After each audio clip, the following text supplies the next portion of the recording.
Okay, अब rapid fire round, Chandrashekhar Azad, छोटे छोटे सवाल, छोटे छोटे जवाब। ठीक है, कोशिश करें कि एक शब्द या एक वाक्य में आप जवाब दें। कोशिश करूंगा। ठीक है, पहला सवाल Chandrashekhar Azad, rapid fire round में, कांशीराम का सही उत्तराधिकारी कौन है? चंद्रशेखर आजाद। बहुत बढ़िया। दलितों का सबसे बड़ा नेता इस देश में कौन है? देखो दलित, ये यहाँ कंफ्यूजन है। अब फंस गए। देखो मैं फिर कह रहा हूँ ना, अच्छा फिर मैं अरे मोदी इसीलिए रैपिड फायर नहीं नहीं, मोदी जी को क्या मैं उन्हीं की जाति का नेता कहूँ क्या? या अमित शाह जी को उन्हीं की जाति का नेता कहूँ क्या? अब कब इसको, इस चरित्र को कब बदलने वाले बताओ। मानक भाई, मैं समझ गया। ओके, सवाल के जवाब में आपने मुझसे सवाल पूछ लिया। हाँ। ठीक है, डन। दलितों की सबसे हितैषी पार्टी कौन सी है? फिर दलितों की पार्टी, दलितों का ही नेता। नहीं, मैं दलितों का पूछूंगा क्योंकि आप ही खुद कहते हैं दलितों की आवाज कोई नहीं उठाता, मैं उठाऊंगा। दलितों की सबसे हितैषी पार्टी कौन सी है? आजाद समाज पार्टी, सामाजिक संगठन भीम आर्मी। दलितों की सबसे विरोधी पार्टी कौन सी है? भारतीय जनता पार्टी। बहुत बढ़िया। यूपी का बेस्ट सीएम अब तक का किसे मानते हैं? माननीय बहन जी को। मायावती। यस। योगी जी को 10 में से कितने नंबर देंगे सीएम के तौर पर? गोली लगने के बाद, पहले बाद में दोनों बता दीजिए। माइनस में। माइनस। अखिलेश जी को कितने नंबर देंगे सीएम के तौर पर 10 में से? काफी अच्छा काम किया है। नंबर का कोई मतलब नहीं, बड़े नेता काम किया है। मायावती को कितने नंबर? वो भी अच्छे चीफ मिनिस्टर हैं मायावती। अच्छे, मैंने कहा ना, मैं नंबरों से वो नहीं करता हूं। राजनाथ सिंह जी कैसे सीएम थे जब यूपी के सीएम थे? अच्छे थे ना, काफी अच्छे थे। देश का सबसे बहादुर और जुझारू नेता किसे मानते हैं? खुद चंद्रशेखर। बहुत बढ़िया, मुझे पता था आप अपना ही नाम लेंगे। देश से पहले मान्यवर काशीराम साहब। बहुत बढ़िया। उससे पहले डॉक्टर बाबा साहब अम्बेडकर। उससे पहले ज्योतिबा फूले। नहीं, अगर आप उनको मैं उनको नेता के तौर पे नहीं देखता। अच्छा ठीक है। जिन्होंने अपने लिए कुछ नहीं अर्जित किया, ओके, वो तो महान है। सबसे उदार नेता देश का कौन है? उदारवादी, बड़े दिल वाला। मुझसे बड़ा कौन होगा? मैं सबकी मदद करने जाता हूँ। बहुत बढ़िया। कोई बच्चा ही नहीं जिसकी मदद करने जाए। उत्तर प्रदेश वालों की, बिहार वालों की, मध्य प्रदेश, राजस्थान वालों की। मुझसे बड़ा हृदय किसी का होगा? देश का बेस्ट पीएम आप किसे मानते हैं अब तक का? अभी बना नहीं है। बना ही नहीं है। मोदी को कौन हरा सकता है? ये समय बताएगा, व्यक्ति के तौर पे या सरकार के तौर पे। आप जैसे आप जवाब देना चाहें। अगर अच्छा लाइन बन जाएगा तो हार जाएंगे। ओके। इंडिया की भागीदारी हो। इंडिया गठबंधन का पीएम फेस होना चाहिए? यस, होना चाहिए। कौन?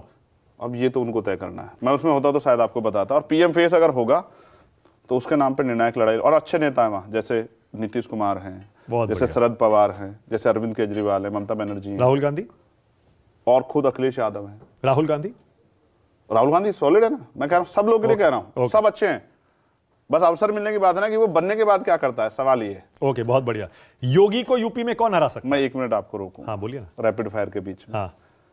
ईमानदारी तब चेक होती है जब आपको अवसर मिले और आप बेईमानी ना करें। हाँ। तब ईमानदार। अगर आपको अवसर ना मिले तो तब तक तो आप ईमानदार हैं ना। ये बात भी ठीक तो है। प्राइम मिनिस्टर का तब पता लगेगा, जैसे नीतीश कुमार नहीं बने, अरविंद केजरीवाल नहीं बने, स्टालिन नहीं बनी है, माननीय बहन जी नहीं बनी है, अखिलेश यादव नहीं बने हैं, तेजस्वी यादव नहीं बने हैं, शरद पवार। जब इनमें से कोई बनेगा और वो फिर उसके काम का आकलन होगा, तब तय हो सकता है। ठीक है, ओके। योगी को यूपी में कौन हरा सकता है? हम लोग हरा देंगे ना 2027 में, आप देख लेना। हम लोग मतलब कौन? कोई एक या गठबंधन? गठबंधन भी हरा देगा, और हम कोशिश कर रहे हैं कि वो बड़ी पॉपुलेशन को तैयार करें। अखिलेश जी हरा सकते हैं क्या? अकेले नहीं। अकेले नहीं। बहुत बढ़िया। आपका पसंदीदा नेता कौन है देश में? मान्यवर कांशीराम। इस देश का सबसे अच्छा भाषण देने वाला नेता कौन सा है, जिसका भाषण आपको पसंद आता हो? सभी अच्छा बोलते हैं। कोई एक दो नाम भी ले सकते हैं, अपना भी ले सकते हैं। नहीं, मैं बहुत अच्छे भाषण नहीं देता हूँ। क्या बात कर रहे हैं आप? मैं बहुत सच्ची बातें बताता हूँ। पर बहुत अच्छा बोलते हैं आप। धन्यवाद। सबसे लोकप्रिय नेता किसे मानते हैं आप देश का? मुझसे ज्यादा लोकप्रिय होगा एमपी एमएलए भी नहीं। देखो पूरे देश में फॉलोइंग है। पर चुनाव तो हार जाते हैं। अच्छा, चुनाव हार जीतना ही लोग। बाबा साहब भी कोई चुनाव नहीं जीते। ओके। आप उनको लोकप्रियता उनकी कम मानते हैं क्या? दुनिया में उनको सिंबल ऑफ नॉलेज मिला, तो चुनाव तो नहीं जीते ना, आपको पता है ना। ठीक है, ओके। मैं इसको कंफर्म कर दूं, डॉक्टर अम्बेडकर चुनाव नहीं जीते, लेकिन लोकप्रिय है ना अपने काम की वजह से। बिल्कुल सही है। तो चंद्रशेखर भी, आप देखो ना, अभी शुरू हुआ हूं 3 साल में। ठीक है, अब मैं कुछ नाम लूंगा और जो पहला शब्द आपके जहन में आता है आपको वो बोलना है। ठीक है। रावण। हिस्टोरिकल बहुत कुछ है सीखने के लिए उनसे। बहुत बढ़िया। भगवान राम। कुछ चीजों को लेके बहुत कुछ उनके जीवन से भी संकल्प सीखे जा सकते। आप नास्तिक हैं वैसे, आप नहीं मानते ना? मैंने फिर कहा ना, देखिए जैसे मैं और आप अलग अलग धर्म को मान सकते हैं, लेकिन आपकी अच्छाई को तो मैं गिन सकता हूँ ना। ओके। प्रियंका गांधी। बहुत अच्छी नेता, और मेरी बड़ी बहन भी। मैंने क्या कहते हैं, दीदी कहते हैं आप उन्हें? दीदी कहता हूँ। दीदी। राहुल गांधी। अच्छे नेता, मैं मिला हूँ, काफी देर मेरी बात हुई है, 1.5-2 घंटे, और मैं गजब का वो देखता हूँ उनके अंदर, लोगों के लिए स्पिरिट कुछ करने के लिए। मायावती। उस तरह से नहीं मिल पाया, मिलने की बहुत तमन्ना है।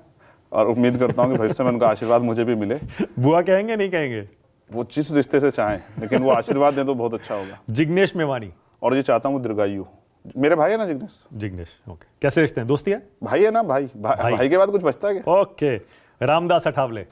अच्छे नेता है ना, एक समय था पैंथर का बहुत अच्छा काम किया, अभी भी उनके पास कोई जाता ना मदद करते हैं, मैं जानता हूँ ना इस बात को। नरेंद्र मोदी।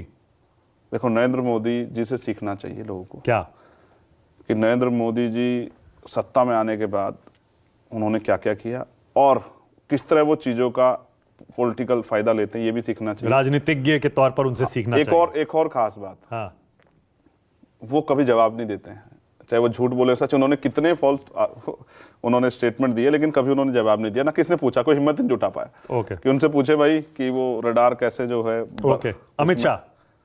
अब अच्छा है, पॉलिटिकल एनालिसिस उनका अच्छा है, लेकिन चाणक्य जो कहा जाता है।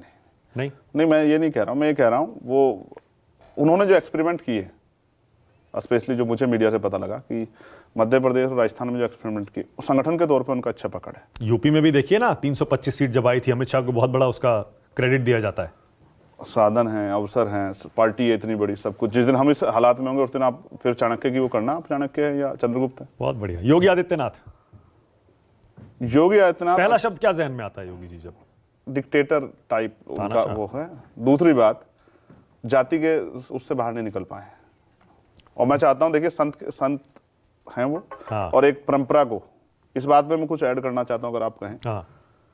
जो डेरा सच्चा सौदा है ना, मैं उसको स्टडी कर रहा था, उनके जो सूफी वो रहे, वो उनका बहुत अच्छी पकड़ थी लोगों में भाईचारा पैदा करने के लिए। दो चीजें उसमें, और एक चीज और ऐड करूंगा मानिक भाई, बहुत इंपॉर्टेंट है, लोग सुनेंगे तो अच्छा लगेगा, लेकिन जब राम रहीम आए ना तो उन्होंने कॉन्सेप्ट बदल दिया। तो जैसे जहां इस नागपंथ में योगी आदित्यनाथ हैं, उनसे जो बड़े वाले गुरु थे वो एक अलग वो थे, और जब ये आए इन्होंने उसको बदल दिया। ऐसे ही जो सिक्खी है, जो हमारे पहले 9 गुरु हैं, वो एक अलग वो थे, लेकिन मार्शल टी आई गुरु गोविंद सिंह जी के उससे, जब उन्होंने कहा कि भाई मुझे पंच प्यारे चाहिए। तो ये एक अलग अलग वो है। आज जो वो कर रहे हैं, योगी जी कर रहे हैं, उसका खामियाजा, क्योंकि कई घटनाओं में जैसे उन्होंने जो वादे किए, संत को अपने कमिटमेंट को नहीं छोड़ना चाहिए। उन्होंने कहा कि भाई हाथरस के परिवार को मैं नौकरी और एक सरकारी घर दूंगा, आज तक नहीं दिया, तो ये कमिटमेंट उनको डाउन करता है। दूसरा, अभी इंदु शेखर के परिवार की हत्या हुई, इंदु शेखर की मेरठ में एक मिस्त्री की, जिसने अपने 2.5 लाख रुपए मांगे और एक ताकतवर व्यक्ति ने उसको मारकर लटका दिया। वो कभी दलितों को उस तरह से, कमजोरों को उस तरह ट्रीट नहीं करते हैं जिस तरह से वो अपने साथ के लोग करते हैं, और हमेशा वो आरोपियों के साथ खड़े से दिखाई देते हैं। ये उनकी छवि के लिए अच्छा नहीं। ओके। जयंत चौधरी। भाई अच्छे नेता है ना, भाई है ना, मैं तो, और अच्छे नेता है बहुत। मैं तो, हमारी काफी बात हुई, बहुत दिलचस्पी है उन्हें कांग्रेस किसानों को लेके। ओके। अखिलेश यादव। अब भाई है ना, मैंने कहा ना भाई, और बड़े अच्छे नेता हैं अखिलेश उत्तर प्रदेश के। हाँ, ओके। ओवैसी। अच्छे नेता भाई, अपने लोगों के लिए जितना वो खुल के बोलते हैं शायद ही कोई बोलते हैं। कन्हैया कुमार। मिला नहीं हूँ, एक बार शायद मंच पे मिला हूँ, और वो था जब मैं जेल से आया था, उसके बाद मिला नहीं। अब तो देखिए कहां से कहां पहुंच गए, कांग्रेस की CWC में शामिल हो गए। अच्छी बात है ना, अच्छे, अगर अच्छा काम कर रहे हैं तभी तो आगे बढ़ रहे हैं। ओम प्रकाश राजभर। एक दिन झूठ बोला उन्होंने क्या? मुझे लेके, क्या? कि भाई हम ये दे रहे थे, वो दे रहे थे, बाकी वो मेरी काफी बात हुई। तो बीजेपी में चले गए राजभर जी। ठीक है ना, वो तो उनकी अपनी राजनीति है, लेकिन मुझे गोली लगने के बाद उनका फोन मेरे पास आया। ओके। पूछा उन्होंने, भाई क्या हाल है, तो अच्छे हैं। संजय निषाद। एक दिन मिले थे मीडिया के कार्यक्रम में, और मुझे उन्होंने कहा कि हम मिलकर काम करें, तो मैंने कहा कि आप जिस जगह वहाँ वो बड़ी खतरनाक है। अनुप्रिया पटेल। अच्छी है ना, उनके फादर को मैं बहुत वो करता हूँ, रिस्पेक्ट करता हूँ, सोनेलाल पटेल जी, और किस तरह से सामंतियों ने उनके साथ अन्याय किया। भाजपा तो अनुप्रिया जी को नहीं करते हैं रिस्पेक्ट? नहीं, बड़ी नहीं मानता हूँ। मतलब पिछड़ा एनडीए में चला गया तो वो पिछड़ा नहीं रहता है? नहीं नहीं, ऐसा नहीं, कौन कह रहा है, अभी तो मेरी बात ही नहीं पूरी हुई। हाँ। आप अपने मन की इच्छा को कुछ लागू करना चाहते हैं, अलग है। देखो, एक तो महिला है, और ज्यादा रिस्पेक्टफुल हो जाती है कि एक महिला का, पिछड़े वर्ग से आने वाली महिला का राजनीति में आगे बढ़ना, ये बहुत वो है। दूसरा, मैं उनसे एक बार मिला मीडिया के कार्यक्रम में, और मैंने उनसे कहा कभी आप मिले तो पूछना कि आपको इस पद की दावेदार होना चाहिए। तो उन्होंने कहा कि चंद्रशेखर मेरे बारे में मत कहो, अगर भाजपा के लोगों ने सुन लिया तो नुकसान हो सकता है। केशव प्रसाद मौर्य। मिला नहीं हूँ भाई, वो पिछड़े वर्ग के नेता हैं, बीजेपी में इतने बड़े पद पर हैं। मैंने कहा मिला नहीं। आपकी राय क्या है उन पर? अच्छा है, जिस पोस्ट पे हैं, और आप कहते हैं ना बीजेपी में तो जगह नहीं मिलती पिछड़े लोगों को। देखिए डिप्टी सीएम बना के रखा है उनको कितने साल से, चुनाव हारने के बाद भी। ये लाइन मैंने कब कही? आप ही कहते हैं बीजेपी पिछड़ों पर अत्याचार करती है, उनको जगह नहीं देती। उनके बच्चे देखो ना, 20,000 बच्चे उनके सड़कों पे धक्के खा रहे हैं और आमरण अनशन कर रहे हैं, और वो जब कार्यालय जाते लाठी मारते हैं उनको। मैं ये कह रहा हूँ बीजेपी इन वर्गों के नेताओं को पॉलिटिकल पावर नहीं देती, ओके, और उनसे अपना एजेंडा लागू कराती है। चाहे वो उनसे करवाएं, राजस्थान वालों से, उनसे मध्य प्रदेश वालों से, अब जो बनाए, और चाहे किसी और से कराओ। केशव प्रसाद मौर्य जी को स्टूल पे बिठा के रखा, यार क्या बात करते हो आप, इससे ज्यादा सम्मान क्या देती है? ओके, पप्पू यादव, वो चीफ मिनिस्टर के दावेदार थे या नहीं थे, आप बताओ। अच्छा मुझे छोड़ो, 2017 में उन्हीं के नाम पे चुनाव लड़ा ना, तो वो दावेदार थे या नहीं थे? क्यों उनका अधिकार छीना? ओके, तो पप्पू यादव, सच कहा। ऑलराइट, पप्पू यादव बहुत अच्छे नेता हैं, जितना कर सकते हैं, अवसर नहीं मिले उनको उस तरह से, लेकिन जितना कर सकते हैं करते हैं। तेजस्वी यादव अच्छे नेता हैं, और वो बहुत कुछ कर रहे हैं, और उसके लिए, बिहार के लिए अच्छा है।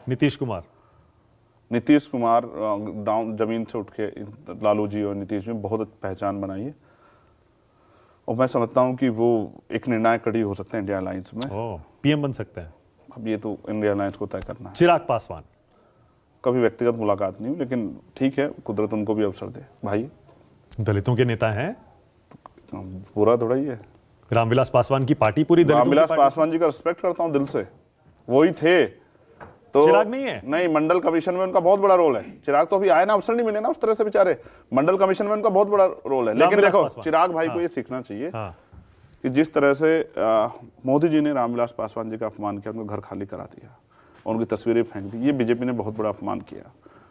और वो अलग बात है कि उनको लगता है कि वो सुधार हो सकता है, तो वो कोशिश कर रहे हैं बीजेपी के साथ। कांशी राम, उनके जैसा सख्त दुनिया में पैदा नहीं हो सकता दोबारा। बाबा साहब, वो मेरे रोल मॉडल है।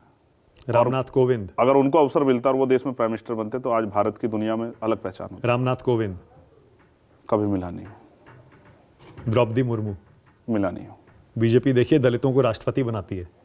बीजेपी हाँ, एक स्टेटमेंट के बाद शायद जो है, फिर उसके बाद कुछ कह नहीं पाते अपने वर्गों के लिए। एक आप बताओ ना, कुछ एक दलितों के लिए किसी काम पे स्टैंड लिया उन्होंने? आप बताओ ना। किसने? रामनाथ कोविंद जी ने, या आदिवासियों के लिए मणिपुर का इतना बड़ा इश्यू हुआ, बोली क्या कभी? सुना क्या आपने? ओके, ऐसी ही बनाती है ना, इसको क्या कहते हैं, रबड़ स्टैम्प। ओके, वो बहुत गरिमाई पद पे है, मैं ऐसा कहता अच्छा लगता है, लेकिन सीए का आप विरोध करते ही है। अगर सीए में वो डिस्क्रिमिनेशन करते हैं, सभी लोगों को इंक्लूड नहीं करते हैं, तो कोविड कॉन्स्टिट्यूशन के खिलाफ कुछ भी होगा। देखिए, भारतीय संविधान जिस दिन से लागू हुआ, उस दिन से जो यहाँ था वो इस देश का नागरिक है। अगर आप आज कोई डिस्क्रिमिनेशन कर दें, जैसे एक्ट है ना, धार्मिक स्थलों पर एक्ट है ना, उसका दुरुपयोग, उसके बाद भी भाजपा के लोग दुरुपयोग कर रहे हैं ना उसका, तो अगर कोई संविधान खिलाफ जाएगा तो मैं इसका विरोध। यूनिफॉर्म सिविल कोड मानते हैं होना चाहिए? अभी किस उस पर करने वाले, कुछ आएगा ना, कुछ उसका रोड मैप आएगा तो उस पर बात करेंगे। पर एक देश एक कानून होना चाहिए? भाजपा कर सकती है क्या? बोलती तो बहुत है। ओके, 370 कश्मीर से हटना सही है? उस तरह से स्टडी नहीं किया। जाति गणना होनी चाहिए जैसे बिहार में हुई है, पूरे देश में होनी चाहिए। जाति जनगणना होनी चाहिए, आर्थिक आंकड़े जारी होने चाहिए, देश को पता लगना चाहिए किस जाति के पास कितने रिसोर्स हैं, किसकी कितनी संख्या है, और जिनकी संख्या कम है और जिन पर रिसोर्स कम है, उनकी तरक्की के लिए भी आगे कुछ कदम उठाना चाहिए। और भारतीय जनता पार्टी उसमें सबसे बड़ा रोड़ा है। और ये तो वो देश है जिसमें क्रांतिकारियों ने बहुत दिन जेलें काटी है, और हमने तो यहाँ जो है बहुत सारे ऐतिहासिक रूप से वो पढ़े। जेल का कौन नहीं जेल में रहा है? आज के मुख्यमंत्री जेल में नहीं गया, उत्तर प्रदेश के जो उत्तर प्रदेश मुख्यमंत्री जेल में रहे क्या? आप देश के कई राज्यों में चुनाव लड़कर या फिर अपने पैर पसारने की कोशिश कर चुके हैं कि हमारा आधार भी बने।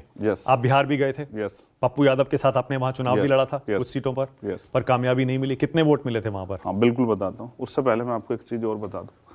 आप जो बार बार कहते हैं ना कि आप दलितों के नेता खुद को नहीं बनाना चाहते, तो जब मैंने मुसलमानों की लड़ाई लड़ी और वो आज मेरे साथ खड़े हैं, तो आप क्यों मुझे दलित नेता साबित करना चाहते हैं? मैं तो, हमारे यहाँ एक आइडियोलॉजिकल हुआ, जैसा पीडे कह रहे हैं ना, बहुजन समाज। ये बहुजन समाज हर हक वंचित समाज की आइडेंटिटी है। दलित, पिछड़े, आदिवासी, मुसलमान, जैन, सिख, बौद्ध, ईसाई, पारसी, जो कमजोर है, ये उनका एक अलायंस है। और ये काशीराम साहब बहुत दिन पहले बना के चले गए, मैं उसी को फॉलो कर रहा हूँ। ठीक है। और अगर न्याय के लिए लड़ने के लिए अगर ऊंची जाति है जो इस देश की, अगर उनके साथ भी कोई अन्याय हो तो उनको भी अगर जरूरत पड़ेगी, तो क्योंकि जब बहन बेटी के सम्मान की बात आती है तो कभी मैं जाति नहीं देखता हूँ, ना धर्म देखता हूँ। ये भी नहीं देखता कि सामने वाला कितना ताकतवर है, उससे उसको वो क्या नुकसान पहुंचा, इसकी परवाह भी नहीं करता हूँ। ना जान की परवाह करता हूँ, ना जेल की, ना मुकदमे की। तो खूब जाके जब दम से लड़ता हूँ, जितनी हिम्मत होती है। तो बिहार में क्या हुआ था जब गए थे आप? बिहार हम जब चुनाव लड़े तो हमारी जो दूसरा एक अलायंस था उनसे बात हुई, और अंत समय पे किसी कारण से वो अलायंस फाइनल नहीं हो पाया। तो हमारी पार्टी के नेताओं ने हमसे कहा, क्योंकि हमारे यहाँ ऐसा नहीं कि ऊपर से चीजें थोपी जाती है, उन्होंने कहा कि देखो अब क्योंकि समय कम रह गया तो हमें किसी ना किसी अलायंस में जाना पड़ेगा।